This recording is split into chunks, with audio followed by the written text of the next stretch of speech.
Welcome to Zor News HD.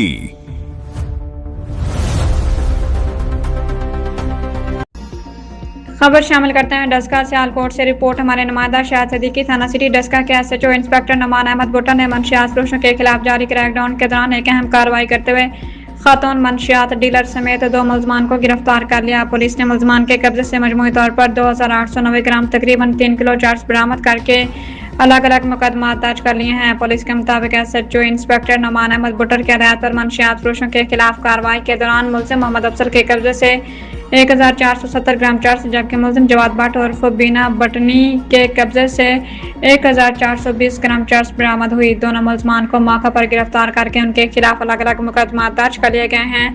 Inspector Numan Ahmad Bhutto का कहना था कि नौजवान नस्ल को मंशियात जैसी लानत से महफूज रखना पुलिस की अवलीन जिम्मेदारी है और माशरे को इस नसूर से पाक करने के लिए बिला इम्तियाज कार्रवाइयाँ जारी रहेंगी। उन्होंने वाज़ेह किया कि मंशियात फरोश किसी भी रियायत के मुस्तहिक नहीं और ऐसे नस्ल के खिलाफ सख्त कानूनी कार्रवाई अमल में लाई जाएगी। शहरी हलकों ने थाना सिटी डस्का पुलिस की इस मौसर कार्रवाई को सराहते हुए उम्मीद जाहिर की है कि मंशियात फरोशों के खिलाफ इसी अज़म और तसलसल के साथ कार्रवाइयाँ जारी रहेंगी ताकि नौजवान नस्ल को इस तबाह को लानत से महफूज बनाया जा सके।